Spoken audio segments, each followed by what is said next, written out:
Hello everyone, welcome back. Faraday's law of electromagnetic induction. और फिर उसके बाद में देखा म्यूचुअल इंडक्शन। म्यूचुअल इंडक्शन के बाद में देखा सेल्फ इंडक्शन। सेल्फ इंडक्शन की वजह से होने वाला फिनोमिनान एडी करंट। और अब म्यूचुअल इंडक्शन का एक एप्लीकेशन जिसको हम कहते हैं ट्रांसफॉर्मर। मूवी का नाम नहीं है, डिवाइस का नाम है। ऑलरेडी लास्ट लेक्चर में मैंने बताया था, हमारे घर के आसपास वगैरह में, मतलब जो बिजली हमारे घर तक पहुंचती है पावर स्टेशन से, उसमें ये चीज़ ना हो, ये चीज़ ना हो तो बिजली ही नहीं बनेगी और ना ही बिजली एक जगह से दूसरी जगह तक पहुंचा पाएंगे। तो एप्लीकेशन ऑफ म्यूचुअल इंडक्शन, या ऐसा भी कह दो Faraday's law of electromagnetic induction transformer. ये ऐसे देखे होंगे स्ट्रक्चर्स तुम्हारे घर के आसपास में। ये भी एक छोटा ट्रांसफॉर्मर है। हमारा मोबाइल का चार्जर भी एक ट्रांसफॉर्मर है ना। क्या काम करते हैं ये, कैसे काम करते हैं ये, क्यों ज़रूरत है इनकी, ये सब चीज़ें हम सीखेंगे। खास करके अगर तुम इलेक्ट्रिसिटी से बहुत लगाव रखते हो तो इन चीज़ों के बारे में बहुत अच्छे से समझ भी होनी चाहिए, नाम पता होने चाहिए, कुछ बेसिक्स पता होने चाहिए। फिर आगे जाके तुम इसके बारे में इंजीनियरिंग करोगे और मे बी ऐसी बहुत बड़ी बड़ी बढ़िया कंपनीज है ट्रांसफॉर्मर बनाने वाली। इंडिया में 2-3 है, मतलब पूरे वर्ल्ड वाइड ट्रांसफॉर्मर्स बनाकर सप्लाई करती है। So what is a transformer? Fundamental level पे ट्रांसफॉर्मर क्या है? ट्रांसफॉर्मर वो डिवाइस है जो इंडक्शन की वजह से जो ईएमएफ प्रोड्यूस होता है ना, या तो उसको इंक्रीज करता है या तो उसको डिक्रीज करता है। तो ये एक डिवाइस है जो वोल्टेज, इसको इलेक्ट्रिकल डिवाइस टू इंक्रीज और decrease the EMF of the alternating current. So एक हिस्सा हो गया कि जिसमें ये हमने कॉइल के बारे में देखा ना, ये रहा। ये एक हिस्सा हो गया कि हमने ईएमएफ इंड्यूस किया। पर हमने ईएमएफ इंड्यूस किया, इसके अंदर वो ज़्यादा चाहिए या कम चाहिए, तो कलेक्टिव अरेंजमेंट को हम कहेंगे transformer. Primary coil secondary coil के कलेक्टिव अरेंजमेंट को हम कहेंगे ट्रांसफॉर्मर, जो कि इंड्यूस्ड ईएमएफ को बहुत बड़ा बनाएगा या तो बहुत कम बनाएगा। कैसे? ये नंबर ऑफ टर्न्स का ही खेल है। देखते हैं चलो कैसे।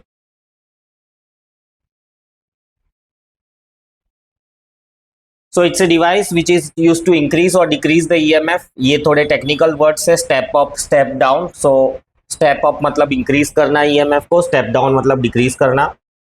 ढंग से याद रहने चाहिए। क्यों चाहिए हमको ट्रांसफॉर्मर? तो ऑलरेडी मैंने कहा कि they are essential for safe transmission and distribution of the electricity across power grids. Ultimately power grid से हमारे घर की तरफ by stepping up the voltage, power can be transmitted over the long distance with minimum energy loss. Conversely, step down transformer reduce the voltages to the safe levels for use in homes and businesses.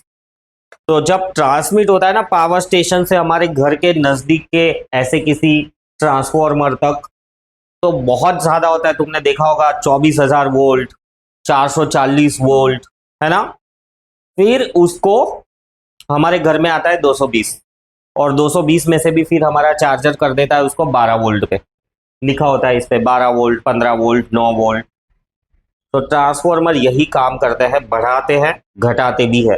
फिर जैसे MRI machine कह दो, medical में होती है ना MRI machine कह दो, एक्सरे मशीन कह दो, इसमें बहुत ज़्यादा वोल्टेजेस चाहिए, तो वहाँ पे स्टेप अप ट्रांसफॉर्मर यूज होता है जो बहुत ज़्यादा वोल्टेजेस प्रोड्यूस करके देता है।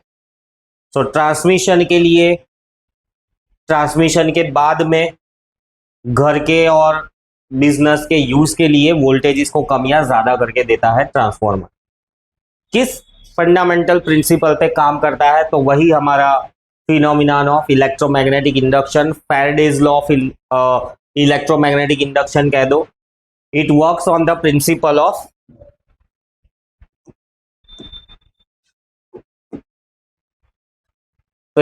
ऑफ म्यूचुअल इंडक्शन, है ना।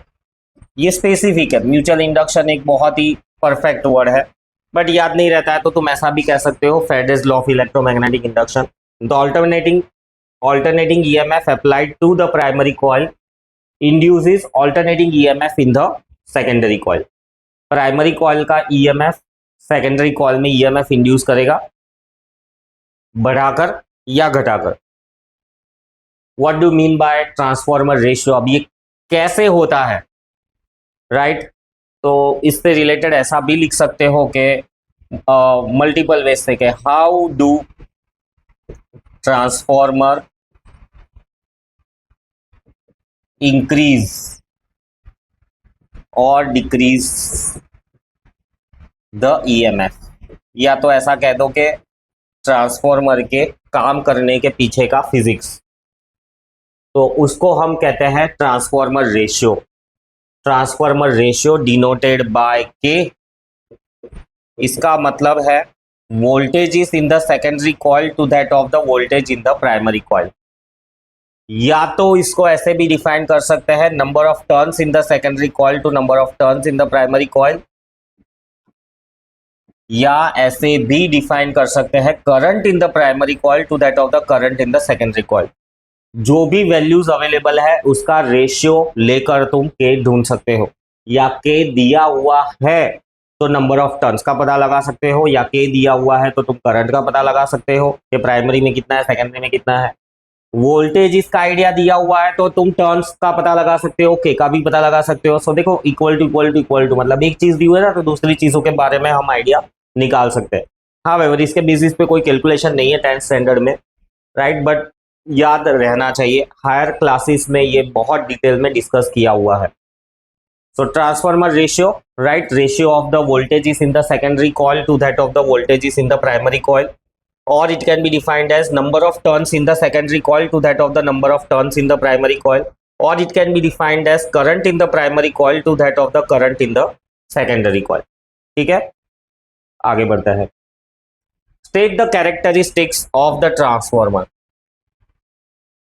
क्या क्या खासियत होती है ट्रांसफॉर्मर, या तो उसकी फंडामेंटल प्रॉपर्टीज क्या है ट्रांसफॉर्मर की। तो ये भी एक डायग्राम है ट्रांसफॉर्मर का टेक्निकल ड्राइंग।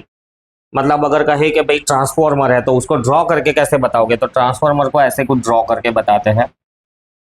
ये कोर है, थोड़ा सा मोटा होता है कोर।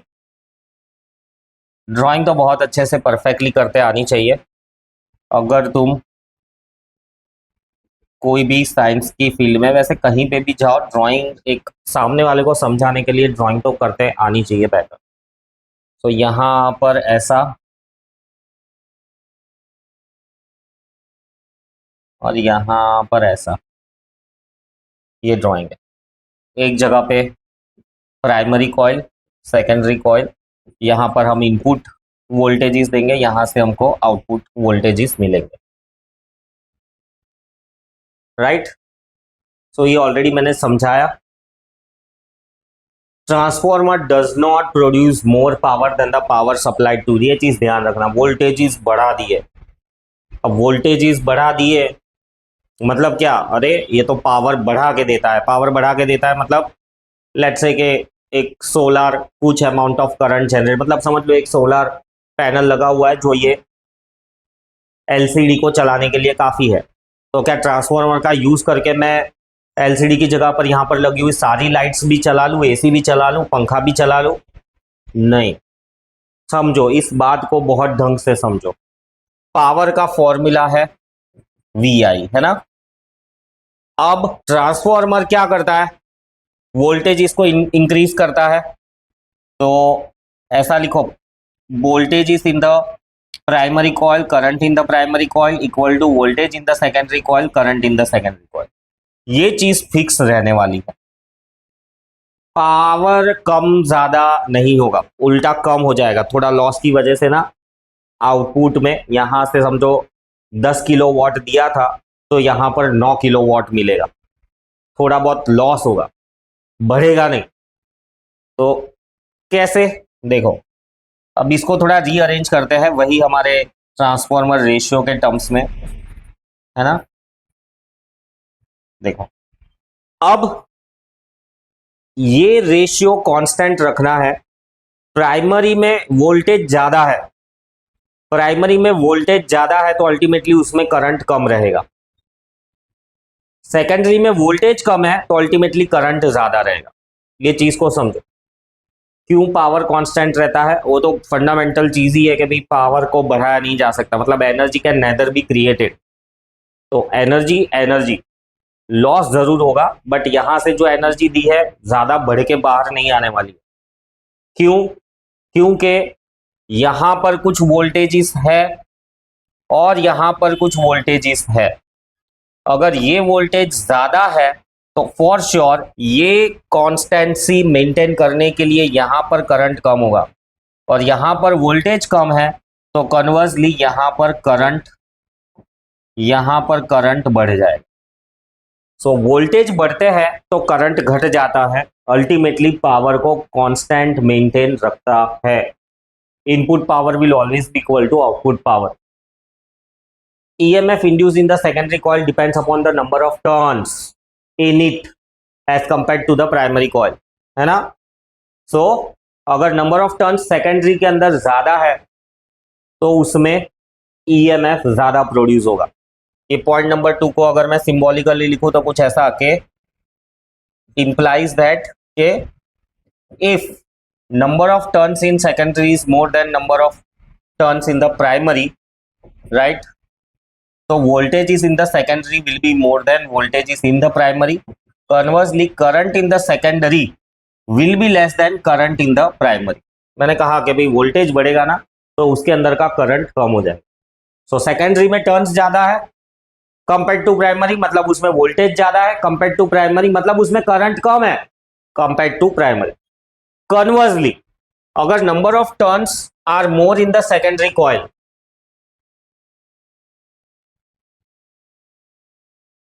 तो ये वाला तो इधर आ गया ना, इसको थोड़ा मॉडिफाई करके लिख देते हैं। If number of turns are more in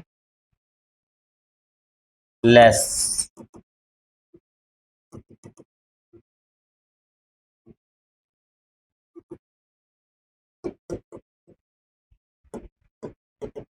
are less in secondary coil then, अच्छा ये करंट के टर्म्स में है।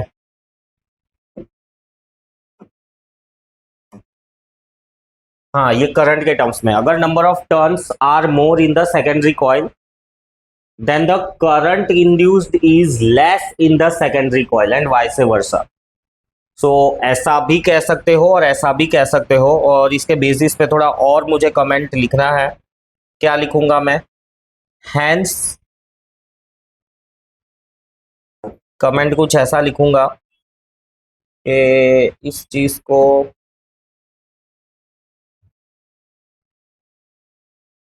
ठीक है, ये सेकंड और थर्ड पॉइंट के लिए कॉमन कमेंट है। कन्वर्सली मैं ऐसा लिख सकता हूं कि if number of turns secondary में कम है और प्राइमरी में ज्यादा है तो सेकेंडरी का वोल्टेज कम होगा प्राइमरी के कंपैरिजन में, और करंट सेकेंडरी का ज्यादा होगा प्राइमरी के कंपैरिजन। ये सिंबॉलिकली लिखा है मैंने पॉइंट 2 और 3। बट कन्वर्सली ये जो यहाँ पे लिखा है ना वाइस वर्सा, तो वाइस वर्सा वाला स्टेटमेंट ये है, यहाँ पे भी वाइस वर्सा लिखा है, ये दोनों एक ही बात है।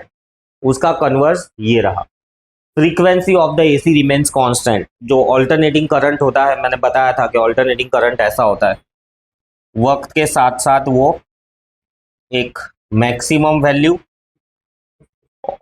और मिनिमम वैल्यू के बीच में फ्लक्चुएट होते रहता है। हमारे घरों में जो आता है उसकी फ्रीक्वेंसी होती है 60 हर्ट्ज, तो ये फिक्स ही रहेगी। यहाँ पे 60 हर्ट्ज है, यहाँ पे भी 60 हर्ट्ज का ही आउटपुट मिलेगा, कोई चेंज नहीं आएगा।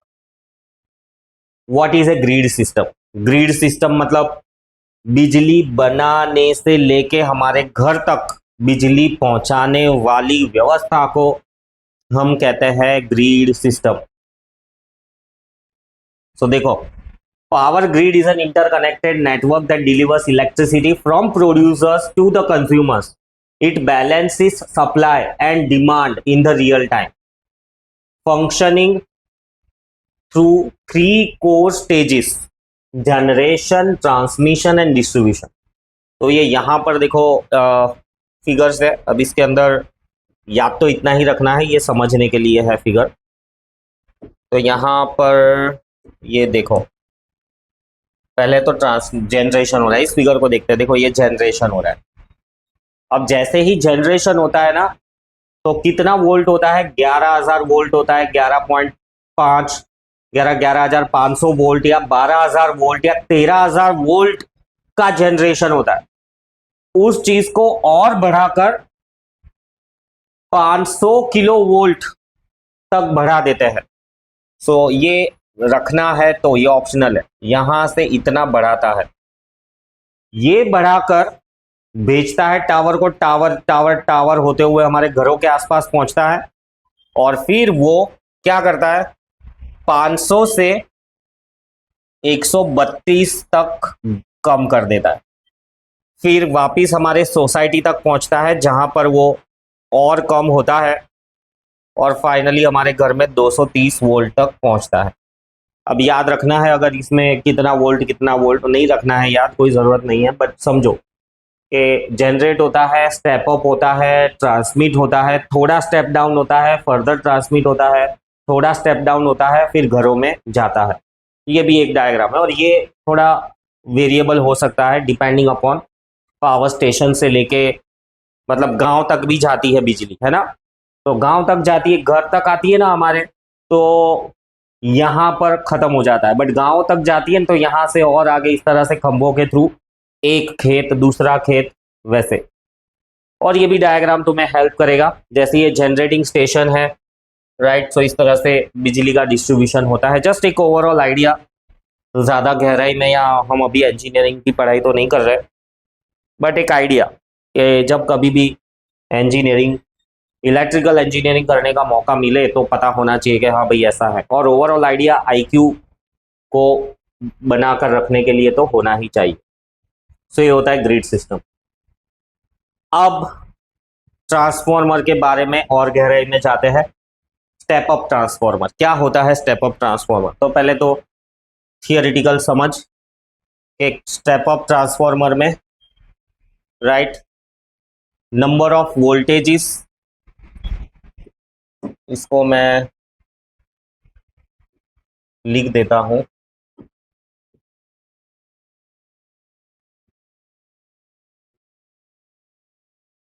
ठीक है। What is step up and step down transformer, या ऐसा भी कह दो कि कंपैरिजन, कंपैरिजन के फॉर्म में दे रहा हूं, मतलब स्टेप अप पूछेंगे तो एक साइड का लिख देना, स्टेप डाउन पूछेंगे तो दूसरे साइड का। Comparison of step up and step down transformer. So step up और दूसरी तरफ है स्टेप डाउन।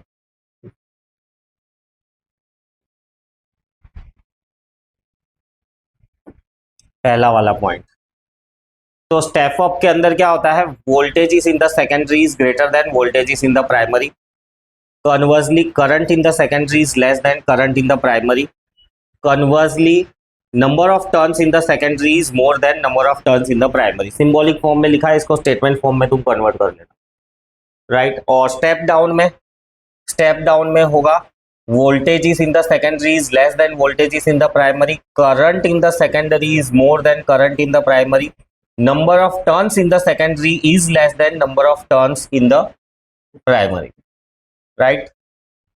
ये स्टेप अप स्टेप डाउन। फिर इसके अलावा बस ये इतना फंडामेंटल चीज याद रखो, और इससे ज़्यादा तो ज़रूरत नहीं है। तो ये बेसिक चीज़ है, फिर और भी डिटेल्स है आगे आएंगी, ठीक है। आगे बढ़ते हैं, ये एडिशनल इंफॉर्मेशन है, चाहो तो याद रखो, नहीं तो एक बार पढ़ के भूल जाओ। यूज लिख देते हैं, चलो। यूज में आएगा यूज्ड इन मोबाइल चार्जर,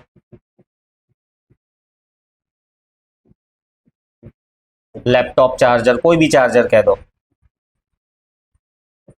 और ये यूज होगा एक्सरे मशीन्स में, एमआरआई मशीन में, और कुछ इंडस्ट्रीज में भी यूज होता है। बट ये चीज बहुत ढंग से दिमाग में बिठा लो, लॉजिकल क्वेश्चंस काफी सारे हैं इसके बेसिस पे आगे। What is step up transformer? Increase is the applied EMF of the alternating current. EMF को इंक्रीज कर देता है, करंट ऑटोमेटिकली कम हो जाता है। स्टेप अप के बारे में पढ़ रहे हैं। हाँ, स्टेप अप मतलब बढ़ा देगा वोल्टेज इसको। ये देखो, ये परफेक्ट डायग्राम है स्टेप अप का, टेक्निकल ड्राइंग। कम टर्न्स है, ज्यादा टर्न्स है, देख के ही पता चल रहा है। और ये डबल लाइन जो खींची हुई है ना, इसको हम कहते हैं insulation, insulated core. Explain the construction of step-up transformer. It consists of the soft iron core, primary coil और secondary coil. Soft iron core made from the rectangular frame of thin sheets. पतली पतली शीटों को join कर करके ऐसी frame बनाते हैं, मतलब इसके अंदर और भी पतली पतली शीटें हैं। क्यों ऐसी पतली पतली शीटें हैं? बताओ जवाब। ये ऑलरेडी मैंने लास्ट लेक्चर में बताया। क्यों? एडी करंट्स को कम करने के लिए। Soft iron या silicon steel, each sheet is insulated from the other sheet by varnish or some insulating material. The sheets are held tightly to one another. एकदम पक्के से जुड़ी हुई होती है, क्लैंपिंग कुछ किया रहता है। प्राइमरी कॉइल जहां पर हम इनपुट सप्लाई करते हैं, राइट, इसके अंदर टर्न्स लेस होंगे और ऑल्टरनेटिंग करंट के सोर्स को कनेक्ट की हुई होगी। The wire used in making primary coil is thicker. ये एक नई चीज आई स्टेप अप में, राइट। देखो, नंबर वोल्टेज इज कम है तो अल्टीमेटली क्या होगा? वोल्टेज कम है तो करंट ज्यादा होगा, और करंट ज्यादा होगा तो थिक वायर चाहिए, है ना। एयर कंडीशनर का वायर देखो, एयर कंडीशनर में जो वायर का कनेक्शन करता है बहुत मोटा वायर होता है कंपेयर टू हमारे जो लाइट और बल्ब का वायर है। और यहाँ पे वोल्टेज इज ज्यादा है तो अल्टीमेटली करंट कम होगा तो थिन वायर होगा, पतला वायर चलेगा। देखो इधर दिखा है मोटा छोटा। हावेवर ये ड्राइंग एग्जैक्ट इसके अकॉर्डेंस नहीं है। Secondary coil low EMF, ultimately more current. secondary coil, another arm of the core. Secondary coil is wound, it has more number of turns, is connected to the output. The wire used in making the secondary coil is thin, क्योंकि उसके अंदर current कम होता है और EMF ज्यादा होता है। ये भी एक फंडामेंटल चीज ही है कि भाई वोल्टेज ज्यादा है, राइट, तो पतला वायर यूज करो, उसमें करंट कम होगा। ट्रांसफॉर्मर के केस में, इंडक्शन के केस में। What are the characteristics of the primary coil of step up transformer? तो स्टेप अप है ना, ये डायग्राम स्टेप अप का नहीं है, इसको हटा ही दो, कंफ्यूजन क्रिएट करेगा। सेकेंडरी का है वो डायग्राम, देखो अगर सेकेंडरी के अंदर आता है, हाँ स्टेप डाउन का है।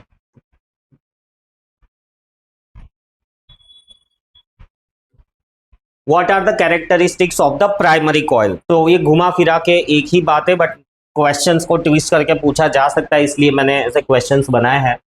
तो characteristics of the primary coil, primary coil में कम वाइंडिंग्स होती है ना, लेस, सिंबॉलिक फॉर्म में अगर मैं लिखूं तो ऐसा, लेस नंबर ऑफ टर्न्स, फिर मोर करंट और लेस वोल्टेजेस, ये सिंबॉलिक फॉर्म में आ गया, ठीक है। और मोर करंट है ना, तो थिक वायर यूज करेंगे इसमें। What are the characteristics of the secondary coil of step up transformer? Confuse नहीं होना, secondary coil of step up transformer, secondary coil of step down transformer, बहुत ढंग से पढ़ के इसका जवाब लिखना। तो सेकेंडरी कॉइल है तो इसके अंदर मोर नंबर ऑफ टर्न्स होंगे, लेस करंट होगा, मोर वोल्टेज होगा, और क्योंकि लेस करंट है ना तो थिन वायर। ये सिंबॉलिक थोड़ा और शॉर्ट फॉर्म में लिख दिया, राइट। हाँ, इंसुलेशन के बारे में बात करें तो यहाँ पे वोल्टेज ज्यादा है ना तो हैवी इंसुलेशन। हैवी इंसुलेशन का मतलब क्या हुआ? हैवी इंसुलेशन का मतलब क्या हुआ कि भाई जो वो मैंने कहा था ना कि एनिमल कोटिंग वाला वायर है, तो वो जो कोटिंग है ना डबल बार की गई है ताकि लीकेज ना हो। वोल्टेज ज्यादा है ना तो लीकेज का खतरा रहता है। यहाँ पे लेस इंसुलेशन। अब वो वार्निश वार्निश को ज़्यादा लगाना कम लगाना, वजन बढ़ जाता है कम हो जाता है, मैग्नेटिक फ्लक्स का लिंकेज चेंज होता है, तो इसलिए वो वार्निश का कोटिंग भी एकदम सही होना चाहिए। जैसे नेल पॉलिश लगाते ना, तो एक परफेक्ट लेयर ही लगाते, ऐसा नहीं है सूख गया फिर से लगाओ, सूख गया फिर से लगाओ, सूख गया फिर से लगाओ, ऐसा नहीं। वो एक होता है कि भाई एक पतला लेयर, यूनिफॉर्म लेयर होना चाहिए। आगे बढ़ते हैं। Explain the working of step up transformer. Simple है, राइट। तो इसको पॉइंट वाइज में कन्वर्ट कर देता हूं, याद रखना इजी हो जाएगा। सबसे पहली बात तो ऑल्टरनेटिंग वोल्टेजेस अप्लाई करते हैं प्राइमरी कॉइल में। ऑल्टरनेटिंग वोल्टेजेस की वजह से चेंजिंग फ्लक्स प्रोड्यूस होती है। चेंजिंग फ्लक्स मैग्नेटिक कोर के थ्रू सेकेंडरी वाइंडिंग में लिंक होती है। सेकेंडरी वाइंडिंग में चेंजिंग फ्लक्स की वजह से उसमें ईएमएफ इंड्यूस होता है, right. Since voltages are alternating, वो चेंजिंग फ्लक्स प्रोड्यूस करेंगे। ये चेंजिंग फ्लक्स कोर के थ्रू, राइट, सेकेंडरी में लिंक होगी। फिर मैग्नेटिक फील्ड सेकेंडरी के अंदर फ्लक्चुएटिंग वाली है, अल्टीमेटली उसके अंदर phenomenon of EMI, electromagnetic induction होगा, और उसकी वजह से करंट प्रोड्यूस होगा, और वो करंट का डायरेक्शन कुछ ऐसा होगा, राइट, कि जो फ्लक्स लिंक्ड हुआ है ना उसको अपोज कर सके, ऐसा। इस चीज को अगर मैं डायग्राम वे से बोलूं ना, तो अगर ये प्राइमरी का करंट है, तो सेम वे मतलब सेकेंडरी का करंट ना ऐसा होगा, एग्जैक्टली इसके अपोजिट डायरेक्शन में चलेगा, मतलब ये बढ़ेगा तो ये घटेगा, अपोज करेगा। तो ये सेकेंडरी का करंट है।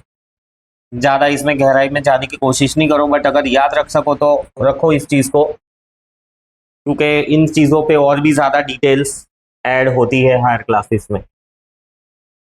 क्यों सॉफ्ट आयरन कोर को थिन शीट से बनाया हुआ है, बार बार पूछा गया सवाल है और बार बार दिया गया जवाब है कि भाई एडी करंट्स को रोकने के लिए।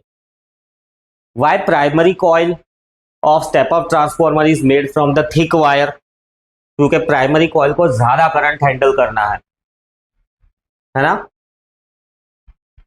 ये रहा, देखो, current is of higher order, ज्यादा करंट हैंडल करना है थिक वायर, राइट।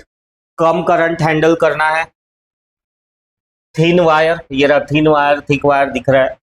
क्यों primary coil less heavily insulated है, क्योंकि उसको कम वोल्टेजेस हैंडल करना है, लेस ईएमएफ हैंडल करना है। क्यों सेकेंडरी कॉइल हैवीली इंसुलेटेड है, secondary coil of step up transformer, ध्यान से पढ़ना, हैवीली इंसुलेटेड है क्योंकि सेकेंडरी कॉइल को ज्यादा ईएमएफ हैंडल करना है। तो देखो कुछ छोटे छोटे सवाल है।